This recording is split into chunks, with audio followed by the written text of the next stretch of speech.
alas warri jirtanii akka lakkoofsa namaatti ka'anii akka lakkoofsa namaatti kaleessa fulbaana tokko jalqabne waggaa haaraa isa jedhamudha. Waggaa bara 2016 itti seenneerraa baga nagaan geessan jechuun barbaada. Baga maatii guutuu baga nagaa fayyaa ceetanii jechuun barbaada. Waaqayyo hunduma keessan haa eebbisu. Nagaa eebbaa waggaatti kakuu keenya bira geenyu waggaatti biyyi keenya illee nagaa taatu Waaqayyo nuuf haa taasisu. Ameen. Kadhannaa gara dhumaatti baay'ee yeroo hin fudhadhu. Waaqayyo ulfina haa fudhatu gaa ni baraabaratti nama ceesisu. Baraabaratti miti halkan rafnee ka'uun keenya iyyuu eegumsa Waaqayyoo irraa kan ka'edha. Baanee galuun keenya eegumsa Waaqayyoo irraa kan ka'edha. Waaqayyo immoo guyyaa tokko umurii keenya irratti dabaluunsaa akeekaaf jechuudha. Galannoo Waaqayyoodhaaf haa ta'u. Umuriin deemee umuriin ijoollee ta'ee yaangii taanee ga'eessa taanee ijoollee taanee dulloomne sana miti yaadi Waaqayyo guyyaa nuyi qabnu keessatti guyyaa nu dabalame keessatti akeeka Waaqayyoo raawwannee darbuudha. Buloota koo guyyaan tokko gaafa umurii keenya irratti dabalamu maanni guyyaa kana keessatti Waaqayyo maal akkan hojjedhu barbaade. Miti waggoota baay'ee guyyaa tokko keessatti maal akkan hojjedhee darbu. Guyyaa tokko keessatti maal karoora maalii akeeka maaliitiif guyyaa kana naa dabale Waaqayyo jennee akka yaannu Waaqayyo nu haa gargaaru gaa. Kuni ergaa lallaba kooti alagaa isheensa kooti keessa koo gatii dhufeef hin dubbadhe. Gaafa guyyaan tokkotti nu dabalamu guyyaa sana keessatti maal hojjedhee darbu. Wanta Waaqayyo narraa barbaadu maanni guyyaa sana keessatti yaada Waaqayyoon hojjedhee darbe immoo maanni jennee haa yaannu. Gaafa guyyaa keenya fixnu galgalaa ta'uu ganamaa kaanee galgalaatti guyyaa irraa kana keessatti maaliin hojjechaa oolee maaliin yaadaa oolee maaltu Waaqayyoon gammachiisa maaltu Waaqayyoon hin gammachiisu hojii koo keessatti haasaa koo keessatti yaada koo keessatti jennee akka yaannu Waaqayyoon waa gargaaru. Ammuma jalqaba irratti keessa koo dhufnaanii naasa egaa. Ameen. Galanni Waaqayyoodhaaf haa ta'u. Waaqayyo ulfina haa fudhatu. Egaan torban darbe tarii warreen jirres jirtu yoo ta'e wal qabsiisee dhumanii sagalee sana irratti dubbadha. Yeroo Waaqayyo nama wajjin ta'u maaltu ta'a isa jedhu irratti dubbadhe mata duree kanarratti Waaqayyo gaafa nama wajjin ta'u Waaqayyo nama wajjin jiraachuunsaa gaafa beekamu maaltu ta'a. Waaqayyo gaafa nama wajjin ta'u. Seera uumamaa boqonnaa 39 lakkoofsa 1 amma 23tti kan nuyi walii wajjin ilaalle daddarbaan isinii dubbisee ture gaanii kutaan kun walumaa galatti seenaa Yoosef haasa'a. Seenaa Yoosef kuni seera uumamaa 37 kaatanii in argattu. Iddoon kun garuu inni nuti ilaalle kuni Waaqayyo Yoosefii wajjin ta'uusaa isa jedhu kan dubbatudha kutaan kun. Kanaaf egaan Waaqayyo Waaqa guddaadha. Amma nuyi guddaadha jenne gararraa guddaadha jecha nuu galeen hima nuu galeen qooqa nuu galeen dandeettii yaaduu qabnuun guddaadha. Akkuma jennu guddummaa dandeettii hammuma Waaqayyo sammuu keenya nuu kenne ammuma dandeettii sammuu keenya guddummaa isaa kayyaan Waaqayyo sana gararraadha. Maqaan isaa barbaraan haa kabajamu. Guddaadha Waaqayyo. Kanaaf egaan Waaqayyo guddaan kun egaan Waaqayyo utubaa tokko malee samii kana diriirsee akka kanatti samiif lafa kana kan uume Waaqayyo uumama hundumaa kan uume Waaqayyo guddaa kan ta'e Waaqayyo nama wajjin gaafa ta'u maaltu ta'a isa jedhu ilaalle kan nama dhibu waaqa samma kana guddaa ta'e isaati namni namuma isa borduu nama bordu biyyoo ta'u akka isaa wajjin ta'u hin barbaada. Namni akka namni isaa wajjin ta'u hin barbaada. Firri akka isaa wajjin ta'u hin barbaada. Waa hedduu dhagaa. Hiriyaan akka isaa wajjin ta'u hin barbaada namni.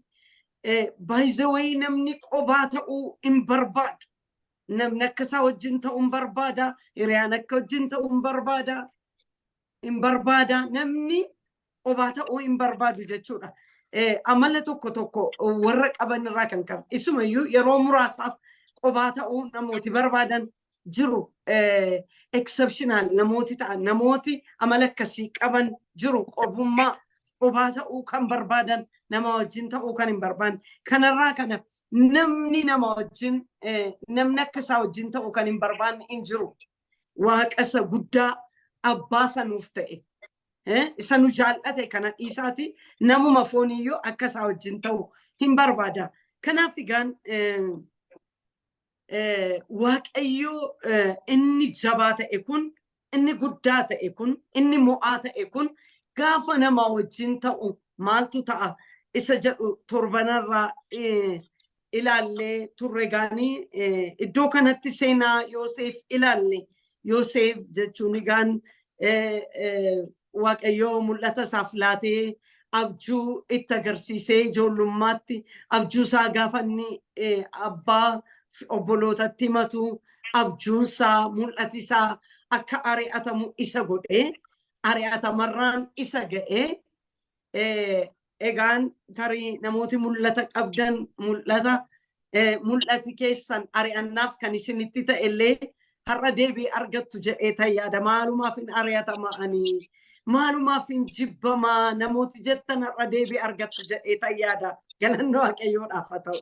Kanaaf hin jibbame hin ari'atame eenyu gidduutti maatii gidduutti obbolootillee akka isa ari'atan godhe dhaqanii gaafanni isaan barbaacha deemu.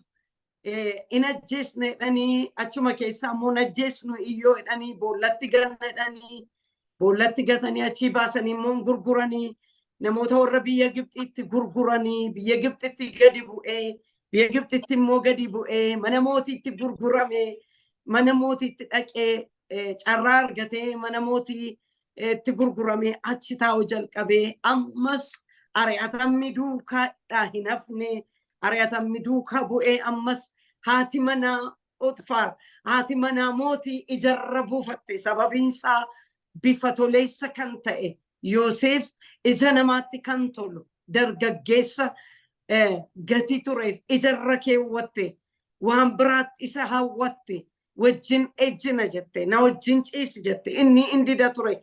Gaaf tokko keessaa gaaf tokko seexanuma yoo jenne wayyagaa seexanni seetti fayyadamee ija baasee itti dhufe gaa kaayyoo isaa ankaasuudhaaf karoora isaa ankaasuudhaaf akeeka isaa bira akka inni hin geenyeef itti dhufe.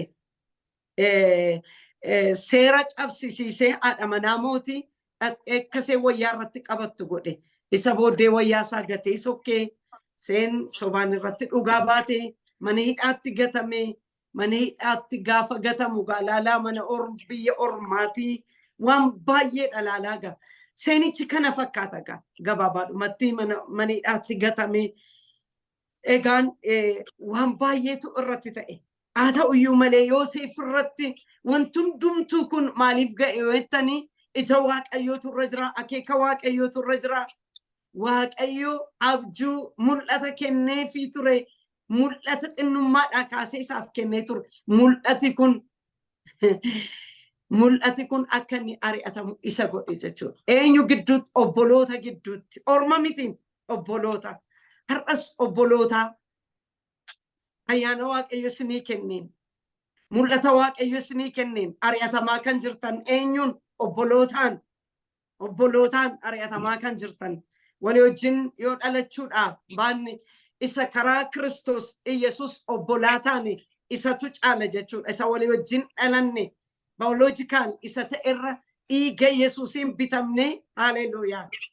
Nama biyya waaqaa sanu godhe haleluuyaa isa jechuudha. DNA sanatu caala jechuudha. DNA abbaarra haadharra dhaalirra DNA sanatu caala garanni waaqayyoodhaaf haa ta'u. Kanaaf obbolootaan har'allee ari'atamaa kan jirtanii har'a sagaleen waaqayyoo isiniif illee furmaata. Sagaleen waaqayyoo isiniif illee deebiidha. Galanni waaqayyoodhaaf haa ta'u. Kanaaf waaqayyoon baay'isnee guddisnee hin galateeffannaa.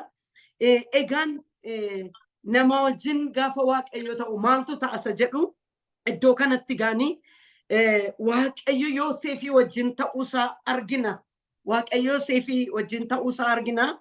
Meenan dubbisa seera uumamaa boqonnaa 39 lakkoofsa 1 kaasee akkas jedha.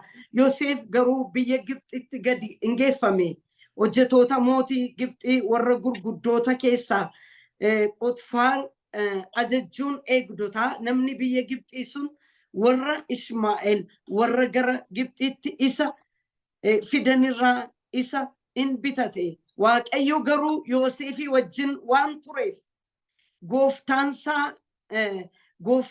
gooftaansaa nama Gibxii sana waaqayyo garuu Yoosefii wajjin waan tureef wanti inni hojjetu wal hin qixxaateef inni mana gooftaasaa nama Gibxii sana keessa ture.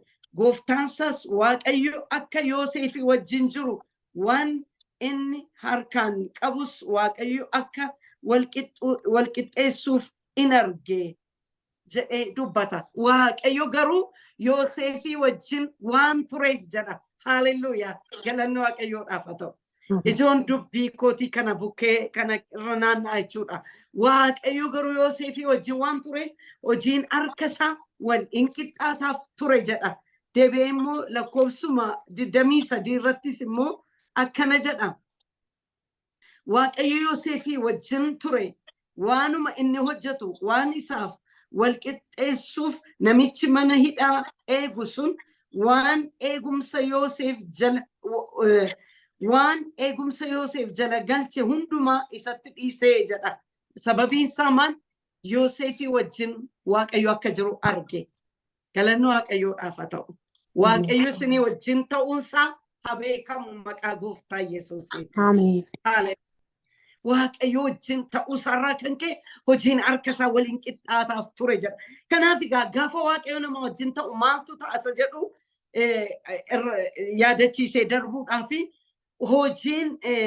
hojiin harka keenyaa wal qixxaataa ta'a. Yoosefii hojiin harka isaatii wal qixxaataa ta'eef kan fiixaan ba'umsa argate ta'e jechuudha Yoosef. Hojiin harka keenyaa wal qixxaataa ta'a. Fiixaan ba'umsa arganna jechuudha. Gaafa waaqayyo nu wajjin ta'u lakkoofsa 3 deebi'ee lakkoofsa 23 irratti hin arganna isa kana. Kanaaf hojiin harka keenyaa wal nuuf qixxaata jechuudha. Namooti baay'een tarii wal fiixaan ba'umsa dhabe. Jireenya koo keessatti fiixaan ba'umsa dhabe. Tajaajila koo keessatti fiixaan ba'umsa dhabe kan jennu jirra yoo ta'e waaqayyo maqaa gooftaa Yesuus Kiristoosiin isinii wajjin ta'ee fiixaan ba'umsa argadhaa. Haalleluuyaa. Sababiin foormulaa biraa tokko miti. Dandeettii keenya miti. Beekamtii keenya miti. Beekumsa nu qabnu miti. Baay'ina barachuu keenyaa miti. Fiixaan ba'umsa akka nuyi argannu kan nu godhu waaqayyo gooftaan macaan wajjin ta'uusaa. Haalleluuyaa. Kun qabeenya keessan haa ta'u. Inni gara biraan immoo surraa argata. Namni waaqayyo isaa wajjin jiru surra qabeessa ta'a. Surraa qabeessa ta'a jechuudha. Waaqayyo Yoosefiif surraa ta'eef biyya ormaa warra isa ari'atan, warra mana hidhaatti sagatan, warra ajajjuu isaarratti duratti nama hundumaa duratti waaqayyo surraa kenneef. Waaqayyo namoota hundumaa duratti surraa kan uffattan isin haa taasisu. Surraa wanti isin qabattan, wanti isin hojjettan surraa kan qabaate haa ta'u maqaa Yesuusiin. Torbanarraas jedheera haadha manaan abbaa manaa duratti, abbaan manaa haadha manaa duratti, maatiin warra ijoollee duratti, ijoollee warra duratti, lafa deemnu hundumaatti, lafa hojii keenyaatti, lafa tajaajila keenyaatti, lafa gallu hundumaatti waaqayyo surraa nuuf haa ta'u. Gaafa waaqayyo nu wajjin ta'u surraa arganna. 39:4 irratti in arganna. 39:21 irratti in arganna. surraa argate Yoosef surraa argate jedha galanni waaqayyoodhaaf haa ta'u. Deebi'ee immoo namoota biraatiif eebbaaf taana waaqayyo gaafa nu wajjin ta'u maaltu ta'a? Namoota biraatiif eebbaaf taana 39:5 yoo ilaaltan dhaxxanii mana namicha Gibxii sana duratti lafannitti gale sanatti waaqayyo Yoosefii wajjin waan tureefi manni namicha Gibxii sun namichi mootiin sun manni isaa keessaaf alaan akka eebbifame sagaleen waaqayyo dubbata. Kanaaf eebbaaf ta'e jechuudha. Mana sanaaf eebbaaf ta'e Yoosef. Lafa jirtanitti, lafa hojii keessanitti, mana jiraattan keessa, safara jiraattan keessa, biyya jiraattan keessa sababii eebbaa waaqayyo sana taasisu. Haaleluyyaa. Sababii eebbaa waaqayyo nu haa taasisu.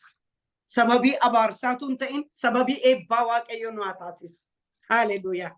Kanaaf eebbaaf sababii ta'e jechuudha. Kan nama dhibu allisaas mannisaas in eebbifame jedha. Waaqayyo erga gaafa namichi hojii mana isaa waan qabu hundumaas Yoosef akka ilaaluuf godhate jalqabee sababii Yoosefiif jedhee mana namicha Gibxi sana hin eebbisee. Eebbi waaqayyo wanta inni mana keessaa alaas qabu hundumaarra ture jedha. Haaleluyyaa. Namichaaf iyyuu eebba ta'e. Sababii eenyu? Sababii Yoosefiif. Sababii keetiif lafati jirtu. Gareen ati keessa jirtu. Tajaajilli ati tajaajiltu. Waldaan ati keessa jirtu. Ollaan ati keessa jirtu. Biyyati keessa jirtu. Haaleluyyaa. Sababii kee haa eebbifamu maqaa Yesuus. Ameen. Waaqayyo sababii eebbaa sina godhu. Sababii eebbaa sina godhu. Baay'een sababii abaarsaa maatiidhaaf ta'anii. Maatii keessa, biyya keessa, waldaa keessa sababii abaarsaa kan ta'an jiru. Waaqayyo garuu anaaf isiniif sababii eebbaa nu haa taasisu Waaqayyo. Waaqayyo nu haa gargaaru obboloota koo. Dhuguma kun salphaa miti. Manni mootichaa in eebbifameedha.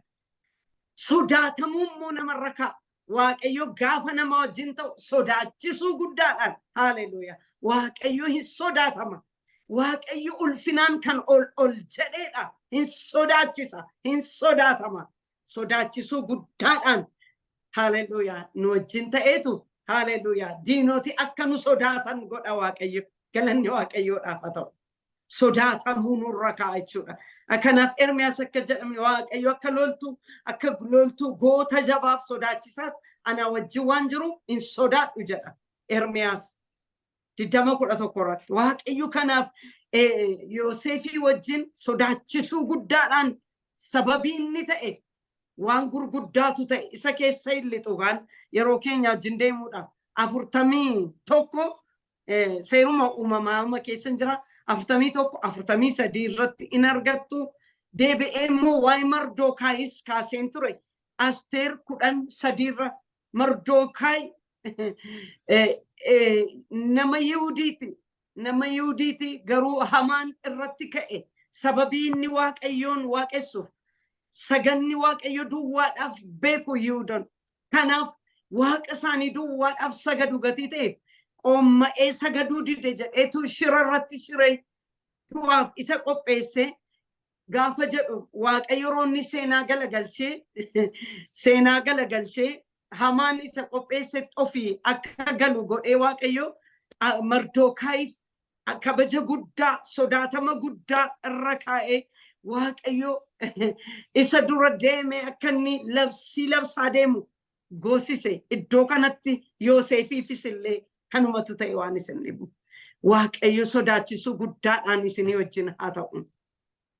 Inni gara biraan immoo gaafa waaqayyo nama wajjin ta'u maaltu ta'a? Hibboo hiiktuu nama godha. Hibboo hiiktuu nama godha. Haaleluyyaa. Hibboo hiiktuu ta'e Yoosef. Abjuu hiiktuu, hibboo hiiktuu, hibboo eenyummoo hiika yoo jettanii hibboo mootii biyyichaa. Galanni waaqayyoodhaaf haa ta'u. Abjuu mootii biyyichaa waaqayyo oguma addaa beekuma addaatti guute wajjin ta'uu isaarraa kan ka'e seera uumamaa boqonnaa 40 amma 23 in argattu. Seera uumamaa boqonnaa 41 in argattu jechuudha. Waluma qabatee abjuu hiittuu isa godhe 41 irratti in argattu. 41 irratti in argattu jechuudha. 16 irrattis lakkoofsa 16 irrattis. Kanaaf deebi'ee immoo muudama akka inni argatu godhe. Muudama akka inni argatu godhe Yoosefiin. Nama wajjin ta'uu Waaqayyo iddoo galuu hin malle nama galcha jedheen dubbadhe torbanarraa.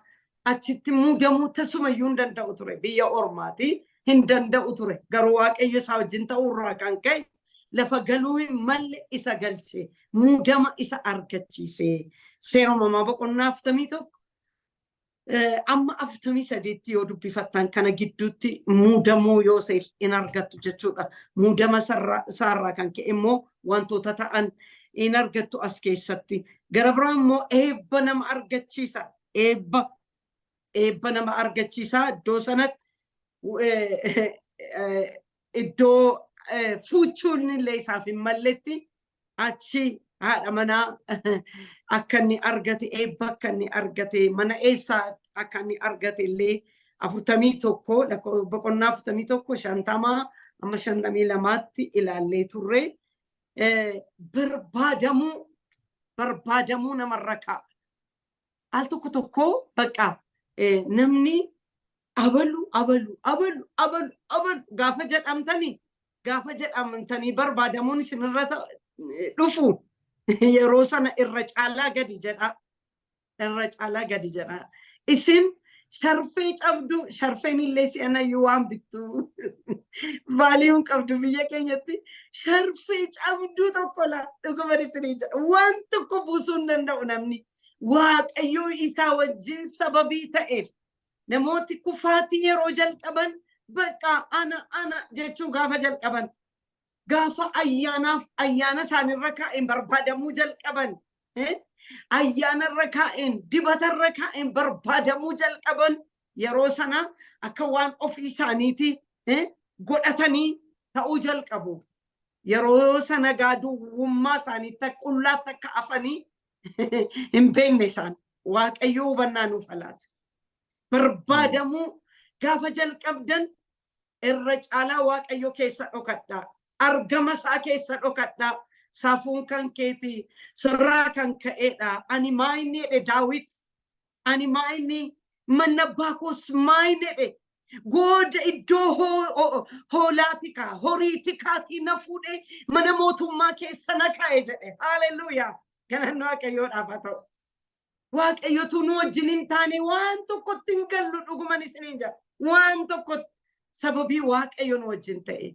Namooti baay'een ana jechuu jalqabu bakka. Ana gaafa jechuu jalqaban guyyaa sana kufaatiin jalqabe jechuudha. Waaqayyo nu haa eegu. Waaqayyo nu haa eegu. Yeroo baay'ee ayyaana Waaqayyo nurra kaa'e, dibata Waaqayyo nurra kaa'e kan mataa keenyaa godhachuu barbaanna. Miti garuu mana Waaqayyo akka ittiin hojjennuuf, manni Waaqayyo akka ittiin ijaaramuuf.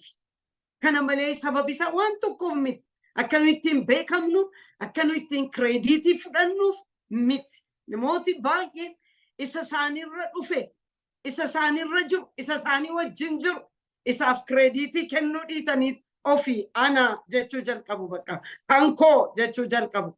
Inni kun Nabukadanatsoorii fi yoo omaan goone bakka. Ana irree kootiin isan godhe gaafa jechuu jalqabu yeruma sanarraa fudhatame. Mootummaan keessarraa tarsa'eera, sirraa sokkeera jedhame. Waaqayyo hubannaa nuuf laatu.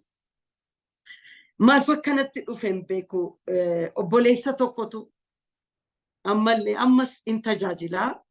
Waaqayyo isaa eebbisu baay'ee iddoo guddaa ga'ee jira jechuun iddoo guddaa Waaqayyo isa kaa'ee jira in tajaajila baay'ee. Yeroo sana reefuma ka'a baqa. Homaa tokko hin qabu. Namni isa barbaadus hin jiru. Barbaadamuunis hin jiru ture. Gaafa Waaqayyo baqa. Ita wajjin ta'uu jalqabe irree isaa mul'isuu jalqabu. Dhufee takkas nuun jedhe baay'ee nutti siqa. Akka takkastu ta'e kanatu ta'e tajaajila kootiin akka takkastu ta'e namni amma dhaabbachuu dadhabutti jennaan akkasii dheeniin gidaa inni yaadadha gaafas. Amma gaa irra caalaa gadi jedhee. Irra caalaa gadi jedhee. Sadur gadi jettu caalaa gadi jedhi Waaqayyoo fi harka Waaqayyoo jalatti. Ana bakka akkas ta'e tajaajila kootiin kana ta'e sanatti kanatti gaafa jedhamu jalqabamu sodaachuutu nurra jiraata. Waaqayyo nu haa eegu. Waan tokko sababii taane miti. Waaqayyo saba isaaf jedhee mana isaa ijaaruuf jedheetu kana godha Waaqayyo. Haleluuyaa. Lubbuun keenya fayyeeraa inni fayyina waan tokko ga'ee keessa qabna. Haleluuyaa. Ayyaana Waaqayyo nurra kaa'een akka nuyi boonnuuf akka nuyi ittiin nama sagachiisnuuf utuun ta'in ulfinicha Waaqayyo san wajjin ta'e hojjeteef akka laannuuf. Hallelujah. Ela no badhaa saba Waaqayyo. Ela gaafa Waaqayyo isin wajjin ta'e barbaadama argattan isin immoo krediitii isaa Waaqayyoof deebisaa laadha. Yeroos umurii dheerattu. Umurii dheeranna yeroo sana. Namooti baay'een ka'an jedhameetu haasa'amee irraatiin dhabaman. Ka'an dhaabbatan tu jedhamee haasa'amee irraatiin kufaatiin isaanii odeeffamuu jalqabe. Waaqayyola maqaa gooftaa Yesuus Kiristoosiin nu haa eegu. Torbanarraa kana barsiisnee har'a maaliif akka akkasitti dhufe hin beeku. Ila sodaadhaa. Waaqayyo isiniin hojjete ishoo sababii waan tokko taataniif miti. Sababii qabbanee waan tokko taateef miti. Bakka ittiin hojjechuu sababii ma barbaade malee nama caalteef miti. Ati nama caalteef miti. Hundumtuu tokko fuula Kiristoositti. Amanaan hundumtuu tokkuma.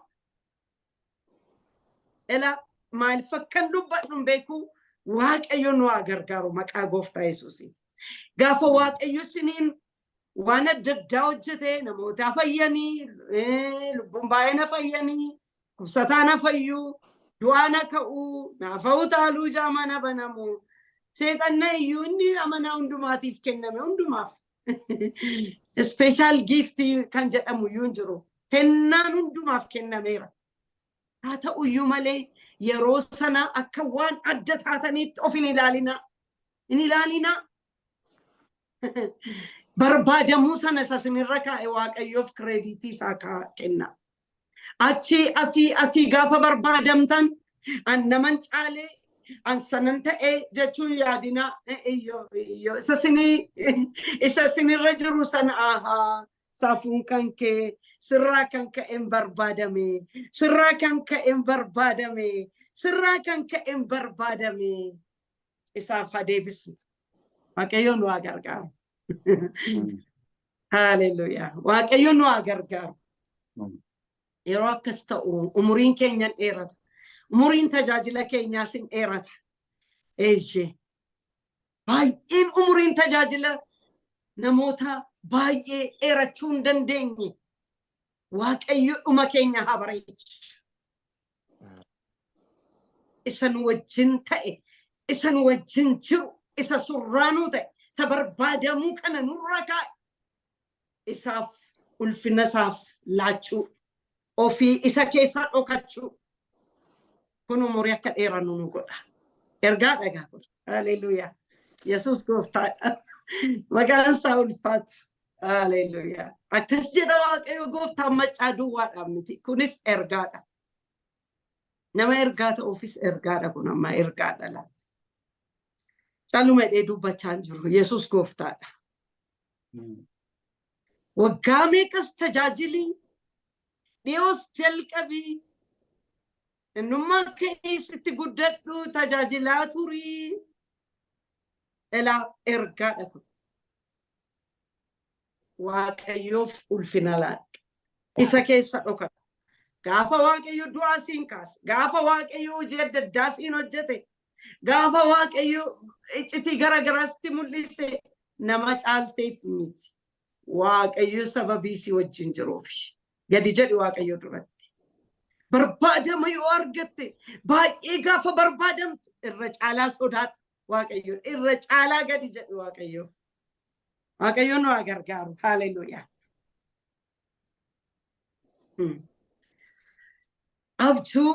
Abjuu nuuf kennee abjuu namootaas hinne abjuun keenyallee akka hiikamu nu godha gaafa waaqayyo nu wajjin ta'u. Abjuu nu kenna, abjuu nuuf kenne, abjuu namootaas hinne, abjuu namootaa hiikamurraa kan ka'e immoo abjuun keenya gara hiikamaatti akka dhufu godha gaafa waaqayyo nu wajjin ta'u. Galanni waaqayyoodhaaf haa ta'u. Kanaaf egaan inni qabxiin gara biraan har'a ilaallu walii wajjin immoo warri nu ari'atan dhufanii akka isaan nu barbaadan, warri nu ari'atan akka isaan dhufanii nu barbaadanii sagadan guddummaa waaqayyoo nurratti argan godha. Haleluuyaa. Galanni waaqayyoodhaaf haa ta'u. Warri nu dhiiban, warri nu ari'atan seera uumamaa boqonnaa 42 nan dubbisaa. Har'a seenaa nama tokkos gara biraa itti daballee in ilaalla.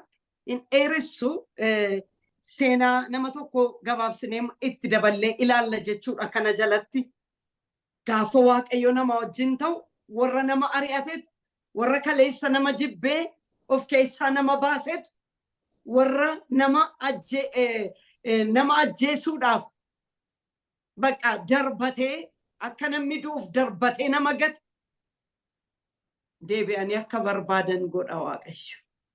Wajjin jiraachuu isaa mul'isee warrumti gatan, warrumti ari'atan, haleluuyaa. Jala doose krava jana magaya donamas. Haleluuyaa. Yaa nama ari'atan sitti baay'ate, dhiibamuun sitti baay'ate, jibbamuun sitti baay'ate, gammadi. Of keessaa si baasanii si dhiibanii si barbaacha dhufu.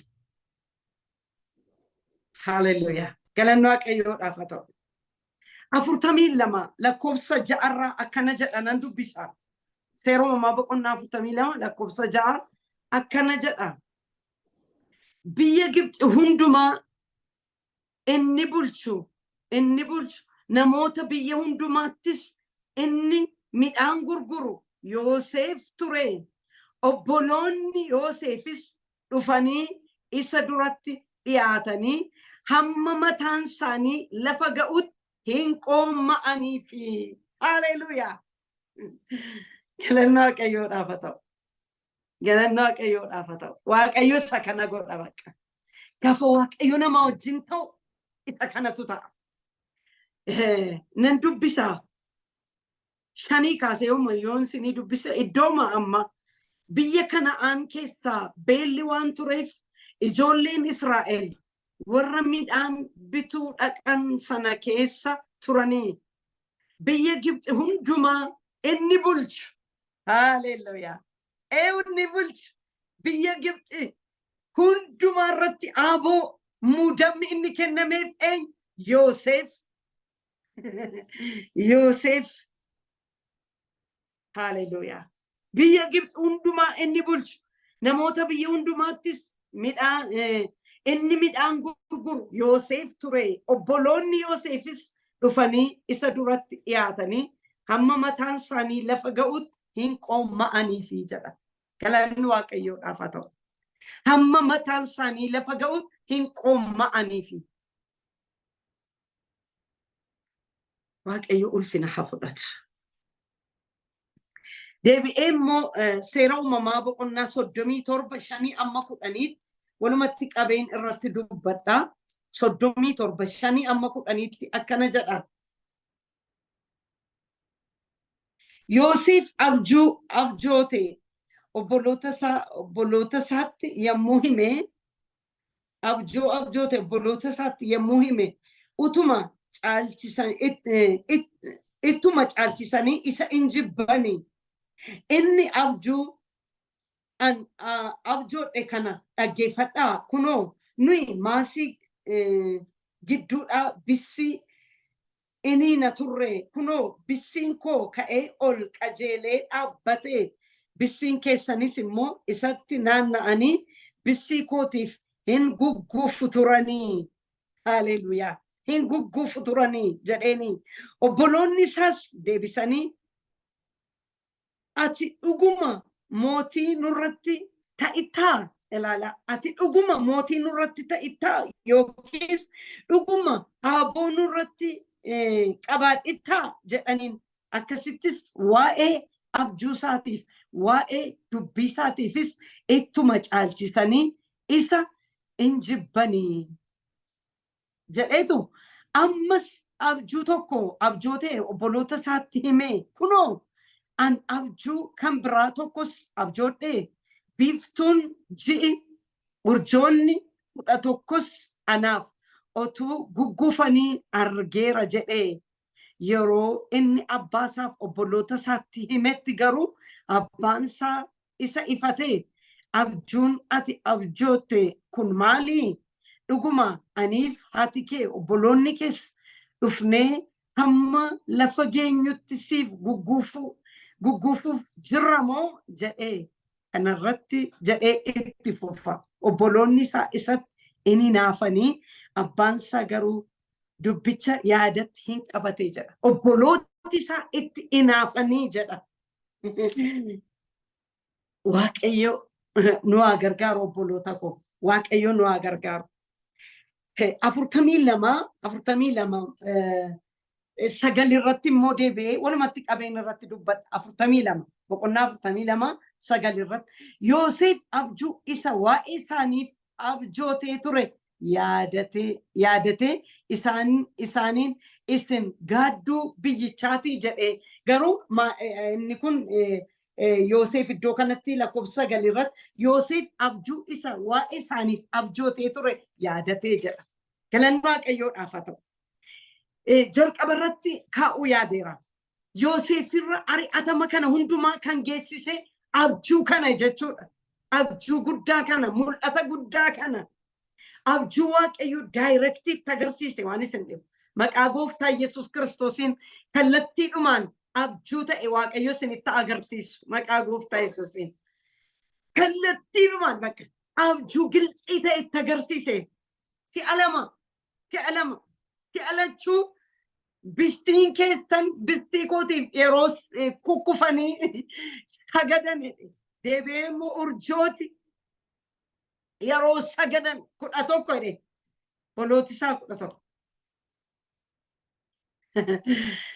deebi'ee abbaaniyyuu ani farmeen keessi siif saganna jechuudha siif qoommaana jechuudha akka itti dheekkamuu yaaluu isaati natti fakkaata asirratti yoo kaa'uu baate jecha isaarraa kana hubattu kanaaf garuu in eega turedha Yaaqoob in eega ture jedha abjicha in eega turedha iddoo kanatti gaan kan isin dhibu 42 ja'arratti yeroo inni dhufe practically bakka yeroo inni Yoosef ija isaatiin abjuusaa argina abjuun isaa raawwatame maqaa gooftaa Yesuus Kiristoosiin mul'ati kee abjuun kee raawwatame ijaan argi maqaa gooftaa Yesuusiin abjuu ta'ee nafin abjuun kee abjuu ta'ee nafin akka Yoosefii wajjin waaqayyo ta'e abjuusaa hiikatti jijjiire ijatti jijjiire haqanan jedha abjuun kee bara dheeraa hiika dhabe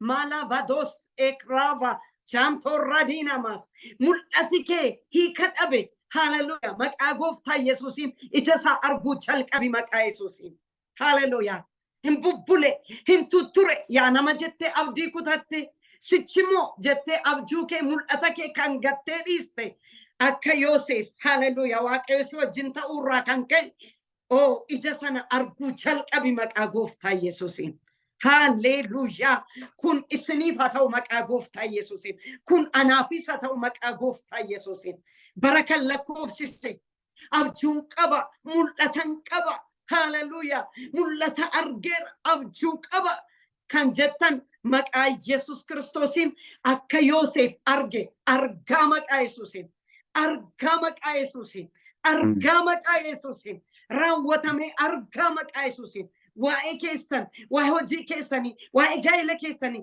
waa'ee ijoollee keessanii waa'ee tajaajila keessanii argaa raapaa kaayaa gilla adoonaa majanaa magaas jaantorra diinaa magaayaa doonamas argaa maqaa gooftaa Yesuus Kiristoosiin hallelujah ooleen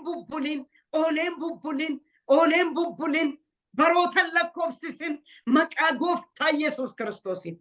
Abdiin turte garaa nama dhukkubsiti, garaa nama madeessiti, maqaa Yesuus Kiristoosiin. Abdiin bubbule, mul'ati bubbule, abjuun bubbule, akka Yoosef ta'ee argaa maqaa Yesuusiin, argaa maqaa Yesuusiin, argaa maqaa gooftaa Yesuusiin. Haay Roomaa Janamas. Anaafis haa ta'u, isiniifis haa ta'u maqaa Yesuusiin. Baay'ee namatti tola bakka. Abjuun jibbi isaanii itti caale, abjuu lammataa gaafa darbu jibbi isaanii itti caale. Haa ta'uyyuu malee, oolee bubbuluyyuu malee, gatii nama kaffalchiisuyyuu malee, gatii gurguddaan waa kaffalchiisuyyuu malee, ta'uunsaa hin hafu. Haleluuyaa. Wanti dubbatame raawwatamuunsaa hin hafu. Mul'atii argame raawwatamuunsaa hin hafu. Galanni Waaqayyoodhaaf haa ta'u. Gatii kaffalaa kan jirtan, qoramaa kan jirtan, maalumatu iyyuu na gubee ana kana wajjin maalumatu na rakkisee jettanii gatuuf kan kaatan hin gatinaa. Mul'ata keessan hin gatinaa, abjuu keessan hin gatinaa. Inni Yoosefiif dhufe Waaqayyo isiniif hin dhufaa galgala kana. Haleluuyaa. Ameen, ameen, ameen. Galanni Waaqayyoodhaaf haa ta'u. Baay'ee natti tola kutaan kun dhuguman isiniin jedha. Yoosef immediately obboloota isaa gaafa isaan qooma'anii sagadan gaafa abjuu sana yaadate, abjuu ijoollummaatti arge sana yaadate. Yoosef yeroo kana waggaa 30 akka ta'e sagaleen Waaqayyoo dubbata yeroo gara mootummaa kanaatti dhufu. Yeroo ijoollummaa isaa abjuu arge yaadatedha. Dhufaniitu qooma'anii sagadanii. Namooti si ari'atan, namooti si jibbanii of keessaa si baasan utuu hin jaallatin dhufu. Jireenya keessan keessatti waan argitan qabdu, ganaas kan argitan qabdu. Waan hin arge qabaa. Sichis waan hin eegaa jiru jira nan arga. Hin argina. Nan arga jedhaa lafuma jirtanitti. Haleluuyaa. Maakroovaa jaana magaayaa doonamas. Haleluuyaa. Galanni Waaqayyoodhaaf haa ta'u. Haleluuyaa. Isin jibbanii sababii Waaqayyo isiniin hojjetu. Sababii Waaqayyo isinii wajjin ta'eef namooti jibbamtanii dhiibamtan misiraachoo. Misraachoo baga jibbamtan, baga dhiibamtan, ulfina guddaatu dhufaa jira. Haleluuyaa. Ulfina guddaatu isin eegaa jira. Haleluuyaa. Ulfina guddaatu gara keessan dhufaa jira. Yaatoo seekraava janamas. Baga jibbamtan. Maalumaaf yankoo kun maalumaan kan namaatti adda maaltu na godhe adda namatti. Haleluuyaa. Adda godhee si uumeera Waaqayyo.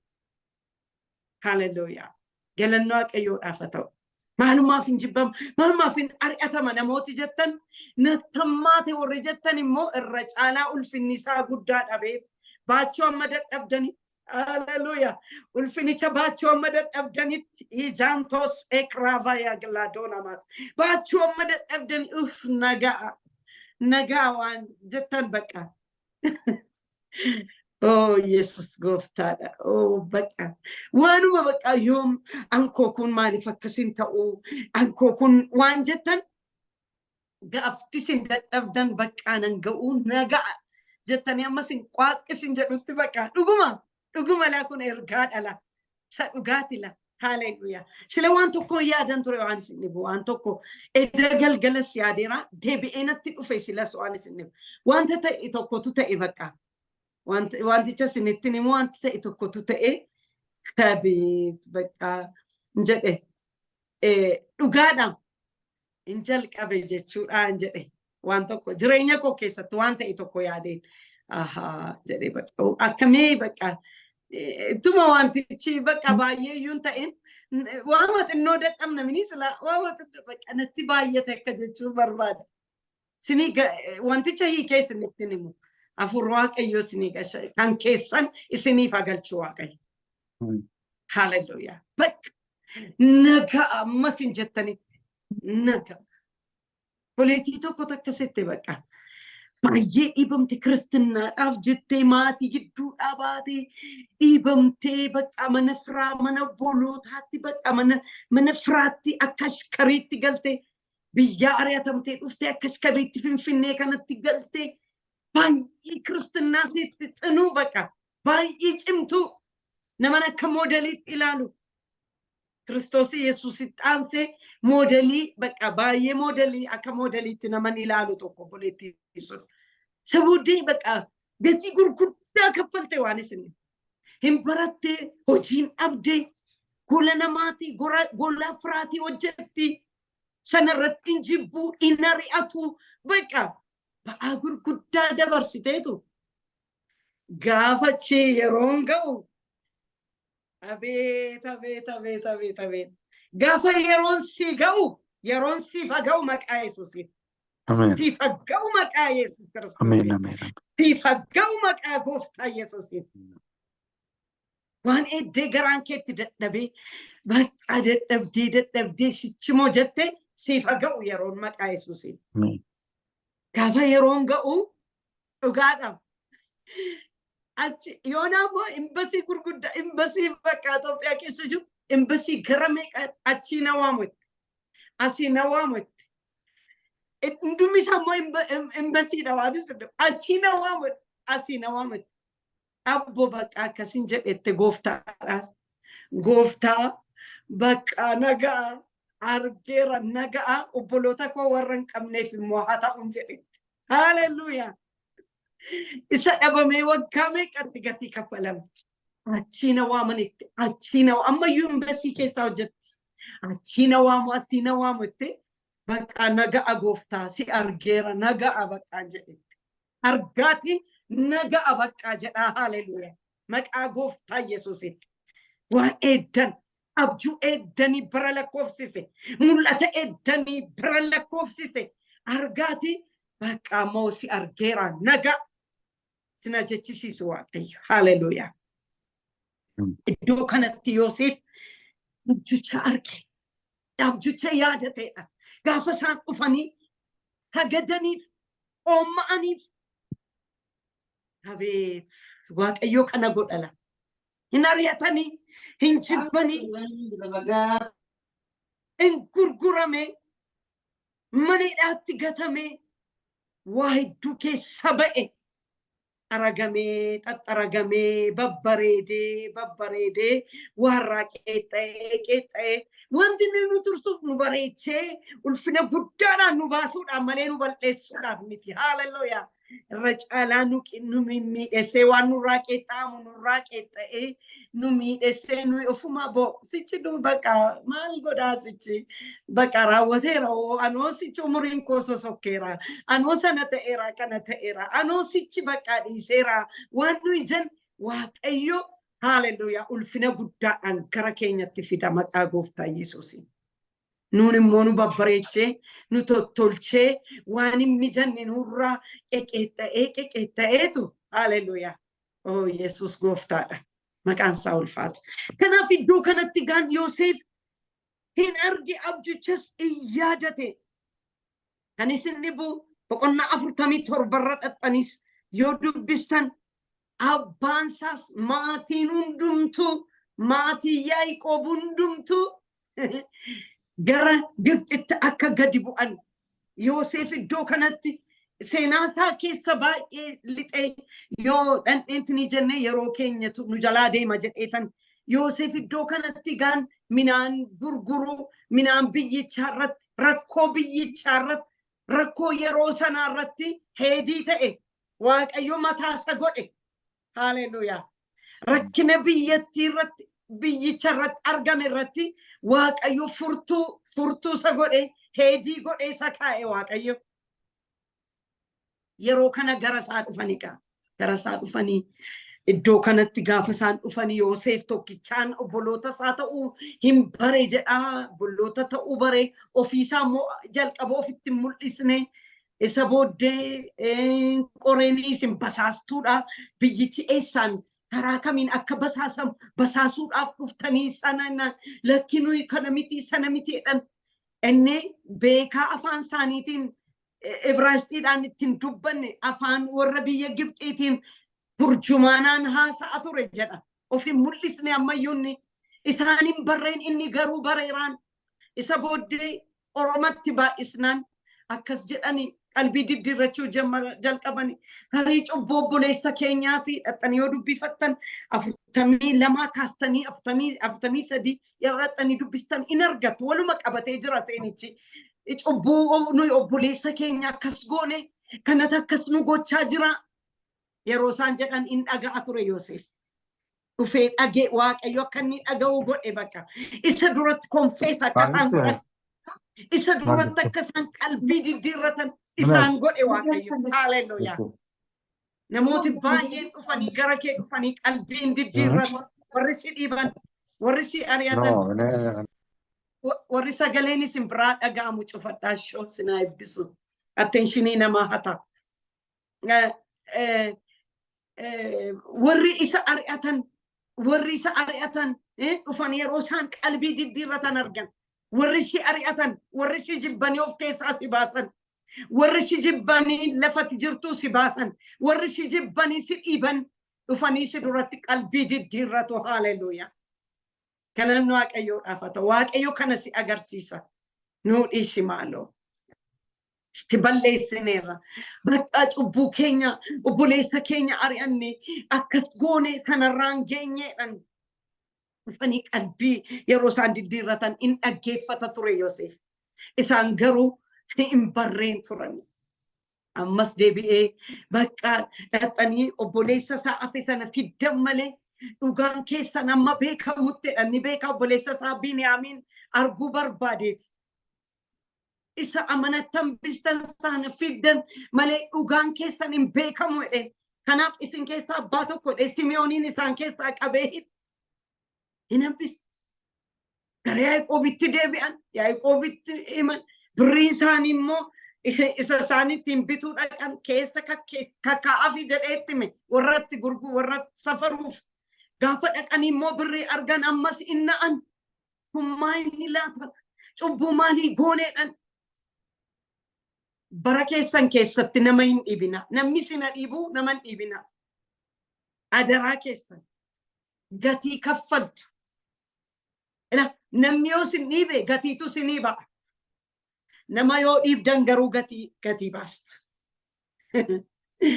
nama hin dhiibina namni sina dhiibu namni sina jibbu sina ari'atu isin iddoo sanatti hin argamina faallaasaa ta'a argama warra sin dhiibe diinota keessan jaalladhaa dhabni wangeellee akkas jedha geela Maatiyos keessa diinota keessan jaalladhaa isin dhiibanii isin jibbanii isin gatiin deebisina inni gatii isiniif deebisu jira kadhannoo Waaqayyoodhaaf haa ta'u turanii hin jibbanii garuu gatii baasan namni waan facaase hin haamu namni waan facaase hin haamu buloota koo nama dhiibur namaan dhiibamuu wayya nama jibbur namaan jibbamuu wayya jibbinuun hin eeyyamamne silaayyuu Waaqayyo nu haa gargaaru iddoo kanatti dhufani gatii isaan baasan isa nuyi akkasii isa goone takka nu godhe obboleessa keenya irratti isa oolle takkas nu godhe sodaa guddaadhaan qabaman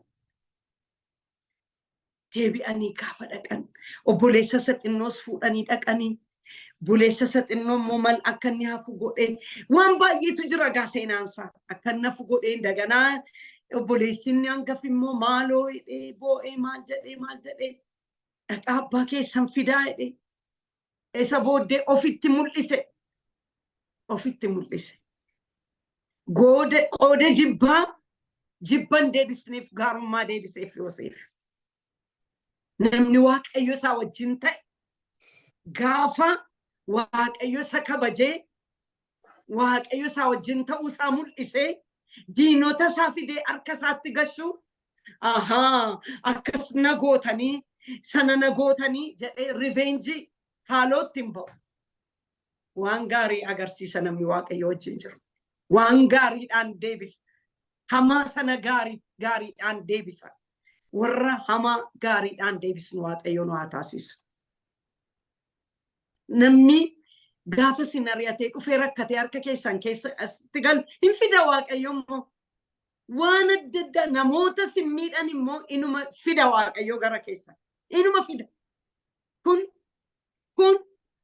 أغادو بيتي أغادو بي واقعيوتي أغادو بيتي إن فدا واقعي يروسنا لا إما دالمنا أو فايقن Oda gaarummaa nu ta'e waaqayyo gaarummaa hamaana minuu rattoolee gaarii nu godhe yeroo harka keenya keessa fidee namoota nu ari'atan namoota nu dhiban fidu nummoo irra caalaa gaarummaa guddaatti agarsiisu nurra jiraata.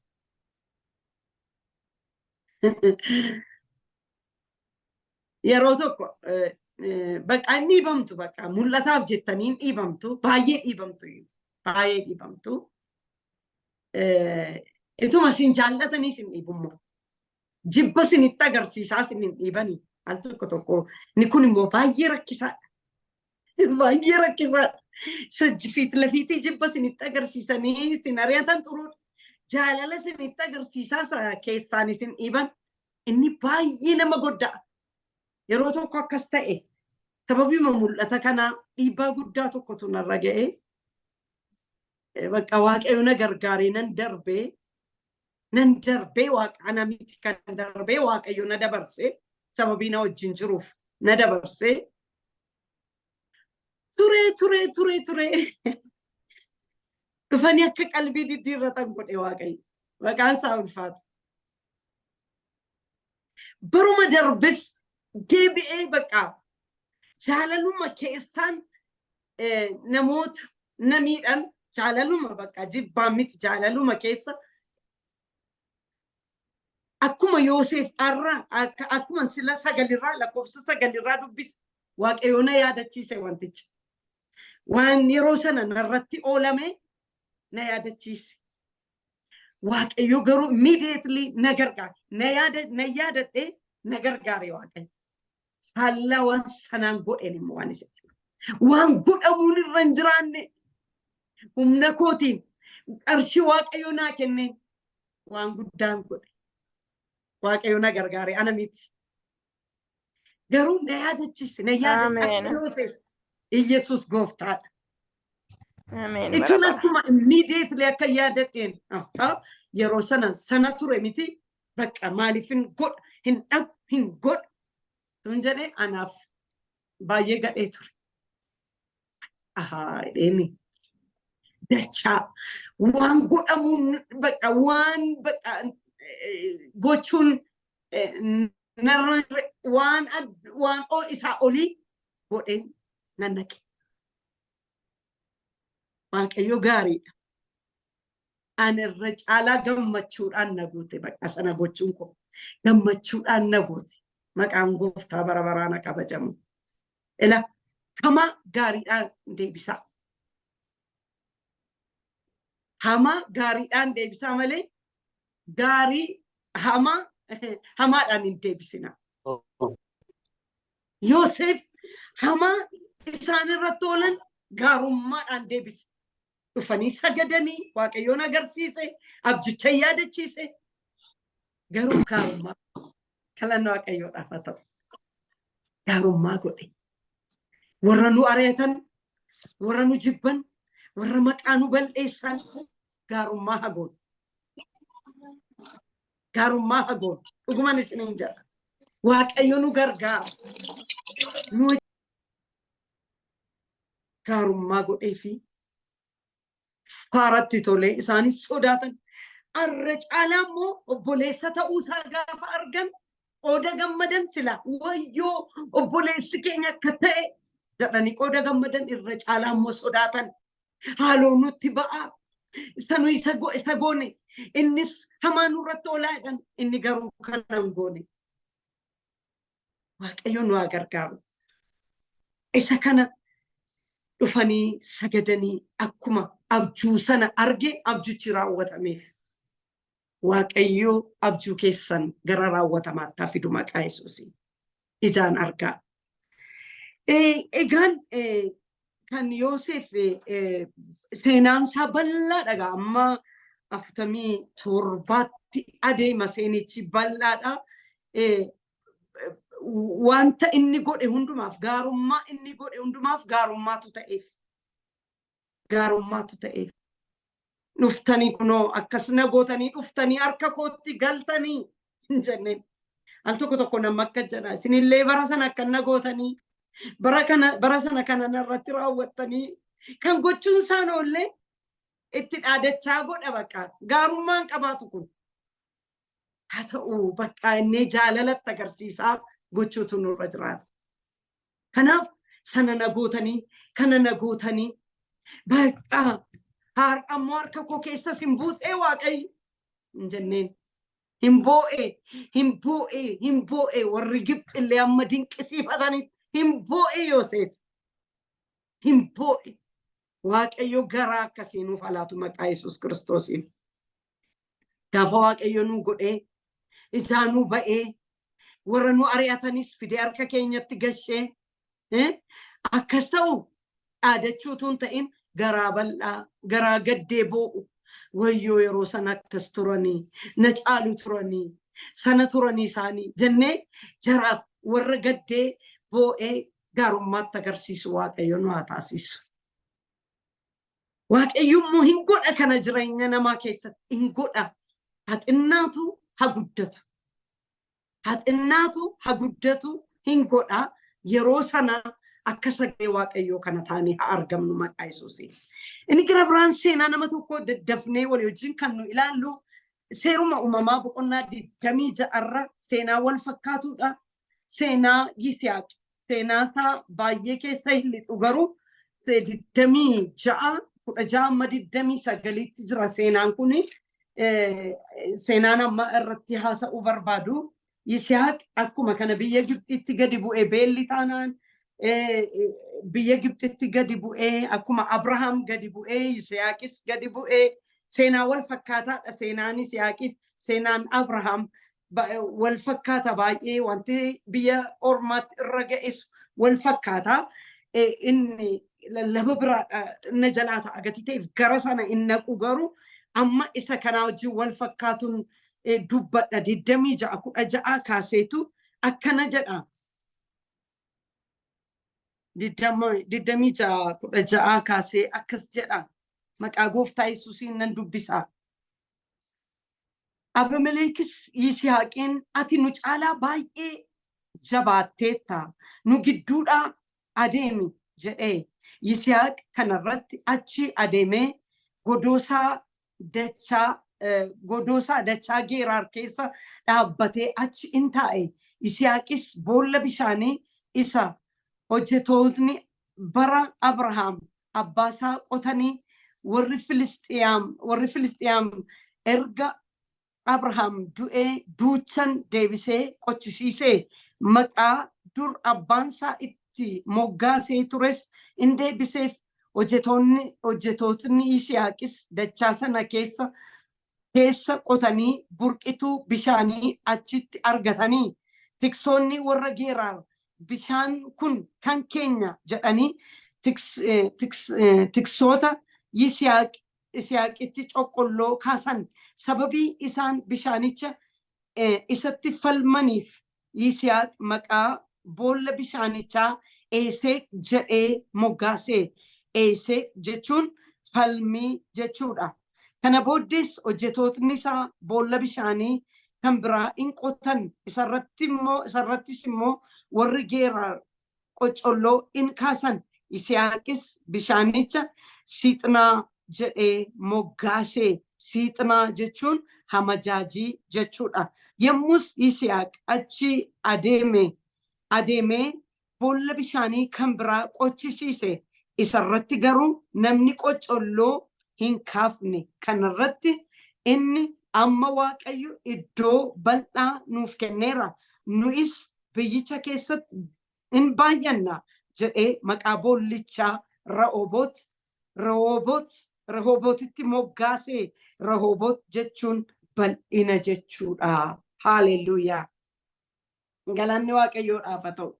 Iddoo kanatti gaanii Yisihaaq biyya sana keessatti mootiin Abimelek jedhamu kuni Yisihaaqiin nu caalaa bal'atte, nu caalaa baay'achaa jirta نقدود بأيتين جئ إيبامو دلالا غاكونيس نجعلا جوا تشاجرتا بل تشاجرتا يديتو of قدود باسي بيوما جبت إيتكوني إن باسي غافني باسو إدو غيرار جأمو غافني بولا أبانسا دور قوتي ورفلس موتيمو دوچن غافني باسو ufani warri geerar sun immoo irraa ari'an iddoo sanatti eesee jedhee bishaanicha moggaas isarraa hin ari'an ammas dachaa bira burqituu biraa baasan ammas irraa ari'an siixnaa jedhe maqaa adda addaa itti moggaas siixnaa jedhe isarraas hin ari'an ammas iddoo biraatti gadi bu'ee bishaan burqituu gaafanni baafatu iddoo sanaa dhaqanii irraa hin ariine. Kanaaf iddoo bal'aatti baanee waaqayyo iddoo bal'aatti nu baasee Rehooboot jedhee moggaase jedha. Maqaa Yesuusiin Rehooboot isiniif haa ta'u. Dhiibamtanii Rehoobotitti ba'aa maqaa Yesuusiin. Hallelujah. Dhiibichi nama Rehoobotitti nama baasa. Hallelujah. Xuruudhaan tokko dhiibamuun gaariidha dhuguma. An jireenya koo keessatti argeera dhuguman isiniin jedha. Dhiibbaa biraan qabu na jaallatu isiniin jedheera baay'ee garuu mul'ati kun hin dhiibama ture. Waamichi an qabu mul'ata waaqayyo naa kenne hin dhiibama ture. Dhiibbaa guddaa qaba ture baay'ee dhiibbaa guddaa arrabi jira waan baay'eetu jira. Waan baay'ee dhaga isa roobiraan dhugaa isinii ba'a. Hallelujah. Al tokko dhiibamnee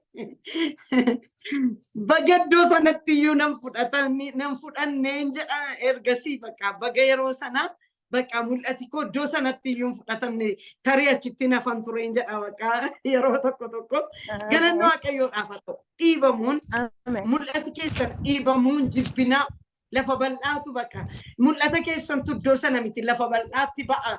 Kanaaf Rehoobotitti baatu kanaaf malee hamaadhaaf miti. Hallelujah. Yesus Kristos gooftaadha. Makrova jana magaya. Asuma keessaa yaa nama dhiibamaa jirtu yaa nama mul'ati kee dhiibamaa jiru hin gaddin Rehoobotitti baata. Hin gaddin iddoo bal'aa si eegaa jira. Hin gaddin. Hallelujah. Iddichatu iddoo kee miti kanaaf iddoo bal'aa waaqayyo si argee jira. Galanni waaqayyoodhaaf haa ta'u. Hallelujah. Kanaaf iddoo kanatti gaanii Rehoobotitti baane jedheetu lakkoofsa 23 kaasee immoo akkana jedhaga. Eeganni Rehoobotitti ba'e immoo maaltu ta'ee dhiibamuun hin taane isa jedhu meetti fufnee dubbisna dubbichi maal jedha laata. Kana booddee Yisihaaq iddoo sana ka'ee mandara Beershaabaatti ol ba'ee waaqayyo gaafuma sana halkan isatti mul'ate an waaqayyo isa kan abbaa kee Abrahaam an si wajjinan jira. Hallelujah. Galanni waaqayyoodhaaf haa ta'u. An eenyudha? Ani waaqayyo isa kan abbaa kee Abrahaam an si wajjinan jira. Ati immoo hin sodaatin. Galanni waaqayyoodhaaf haa ta'u. Namni waaqayyo wajjin jiru hin sodaatu. Orma gidduu yoo ta'e, diinota gidduu yoo ta'e, hallelujah. Warra isaan ari'atan gidduu yoo ta'e hin sodaatu. Namni waaqayyo wajjin ta'e. Galanni waaqayyoodhaaf haa ta'u. Iddoo kana hin sodaatin jedheetu garbichi koo Abrahaamiif jedhee sin eebbisa. Sanyii kees nan baay'isa jedhee Yisihaaqis achitti iddoo aarsaa ijaaree maqaa waaqayyoo hin waammate. Godoosaa achi dhaabbatee hojjetootni isaas boolla bishaanii hin qotanii jedha. Jedheetu gaaf tokko gaa ilaa 26 kaaseeti gaa. 26 kaasee sirriitti na dhaggeeffadhaa gaa. Gaaf tokko Abimelek Akuzaat gorsituusaa Fiikool abbaa duulaasaas abbaa duulaasaa wajjin mandara Geeraar ba'ee Yisihaaq abbaa duulaasaa wajjin mandara Geeraarii ba'ee Yisihaaq bira hin dhufee. Yisihaaqis isaaniin ana jibbitanii of gidduudhaa erga na baaftanii maaliif na bira dhuftanii jedhee isaan immoo deebisanii waaqayyo si wajjin akka jiru ba'eessa goonee argineerra. Haleluuyaa. Ba'eessa goonee argineerra. Kanaaf waliif kakachuudhaan walii galtee dhaabuu hin yaanne. Ati amma waaqayyoon eebbifamteetta. Abeeti yaa waaqayyo dinqiidha. Ati amma waaqayyoon eebbifamteetta. Akkuma nuyi utuu si hin tuqin gaarii malees homaa utuu sirratti hin hojjetin nagaadhaan gad si dhiifne atis hamaa nurratti hin hojjetin jedhanii. Yisihaaqis nyaata isaaniif qopheessee nyaata isaaniif qophaa'e hin dhiyeessee fi isaanis hin nyaatanii hin dhuganis. Borumtaasaas bariidhaan ka'anii erga waliif kakatanii booddee Yisihaaq isaan geggeessee isaanis nagaadhaan isa biraa ka'anii adeemanii jedha. Hamma 31 dubbise. Hamma 31 dubbise. Sila 29 jedhee hamma 31. Iddoo kanatti waan ajaa'ibsiisaa tokko argina. Gabaabsee kan dubbadha.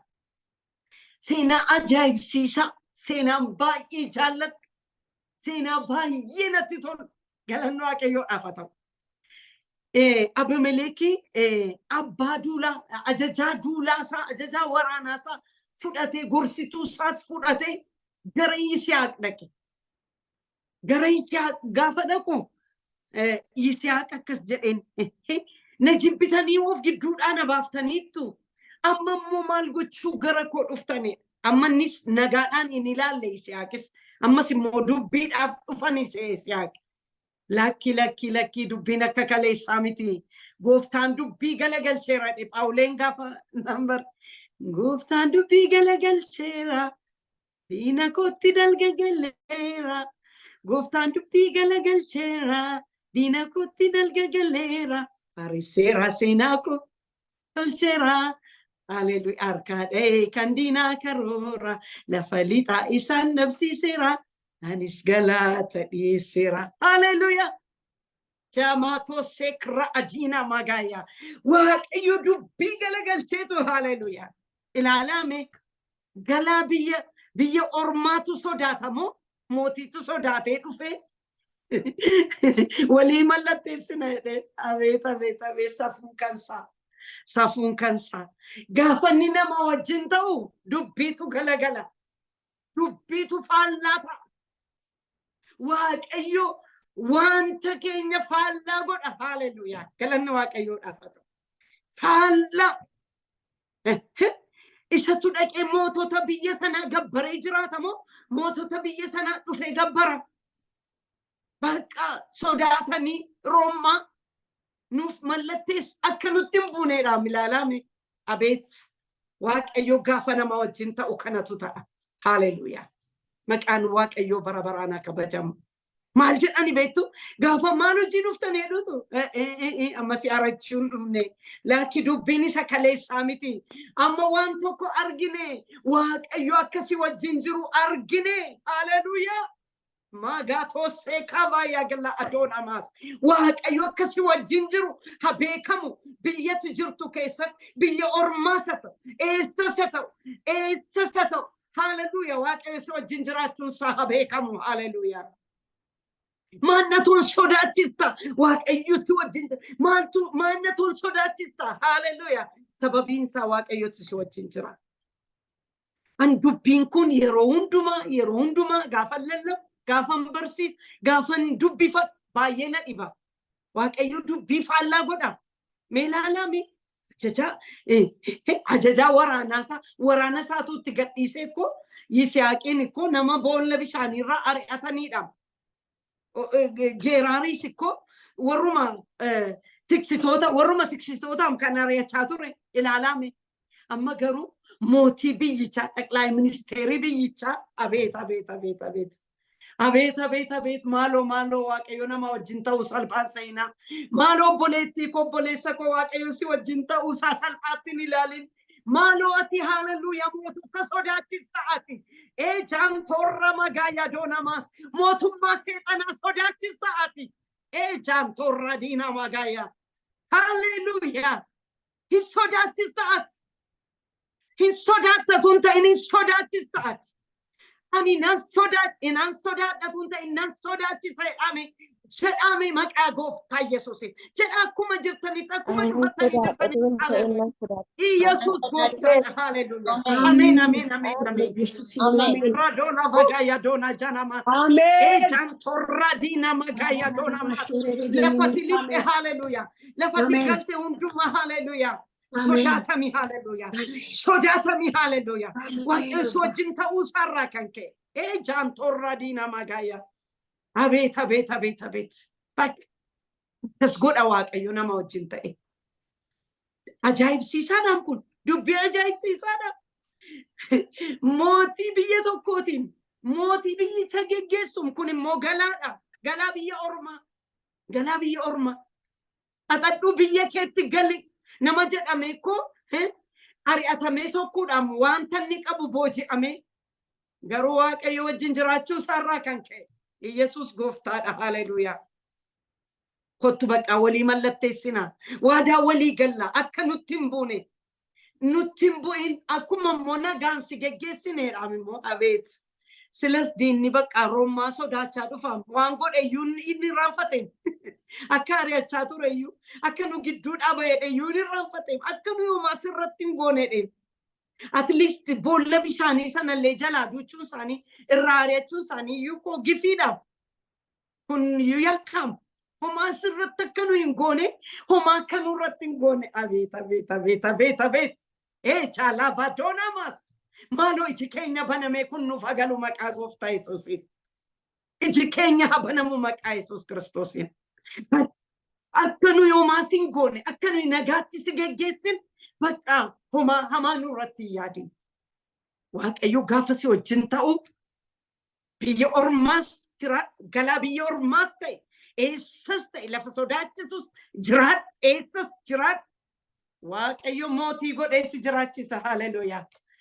Haleluuyaa. Mootii gara kee dhufe. Haleluuyaa. Maaloo natti hin bu'ini. Maaloo akkasnaan godhini. Abeet abeet abeet. Dinqii safuun kansaa. Safuun kansaati. Safuun kansaati. Safuun kansaati. Haleluuyaa. Caalaa doona maqaa doonamas. Kanaaf Yisihaaqis ammas akkas na gootanii na ariitanii of gidduudhaa na baastanii hin jenne gaarummaa godhennis nyaachisee hin obaasee baqqaa walii mallatteessan nagaadhaan geggeesse. Galanni waaqayyoodhaaf haa ta'u. Baay'ee namatti tolaa akkas jedhanii. Haleluuyaa. Yisihaaq bira hin dhufane. Yisihaaq isaaniin ana hin jibbitanii of gidduudhaa erga na baaftanii maaliif na bira dhuftan jennaan isaan immoo deebisanii waaqayyo si wajjin akka jiru ba'eessa goone argineerra. Ba'eessa goone baqqaa sirriimatti galee jechuudhaan bakka sirriimatti hubatan jechuudhaan waaqayyo isaa wajjin ta'uusaa. Teelaafaatoosse prajanamaas. Waaqayyo dubbii haa galagalchu. Waaqayyo dubbii kee haa galagalchu. Akkas godhe. Waaqayyo haa galagalchu maqaa gooftaa Yesuusiin. Waaqayyo wajjin jiraachuu isaa agarsiise. Yoosefii wajjin biyya ormaatti wajjin ta'e. Yisihaaqii wajjin biyya ormaatti wajjin ta'e. Waaqayyo sirriitti akkasii wajjin ta'u argineerra baqqaadha. Kanaaf nu mallatteessa. Waaqayyo gaafa nama wajjin ta'u kanatu ta'a obboloota koo. Har'a waaqayyo isinii wajjin haa ta'u. Galaanni isinii galaasa. Galaadhumaan isinii galaasa. Bara jiraattan hundumaatti. Lafa jiraattan hundumaatti. Waaqayyo isinii wajjin haa ta'u. Galaa guddaan isinii galaasa. Doolaariirra, yuuroorra, warqeerra, meetiirra, maaloorra hin caala. Waaqayyo isinii wajjin haa ta'u. Bara jiraattan hundumaatti waaqayyo isinii wajjin haa ta'u. Haleluuyaa. Cheevalaa doonamas. Ameen.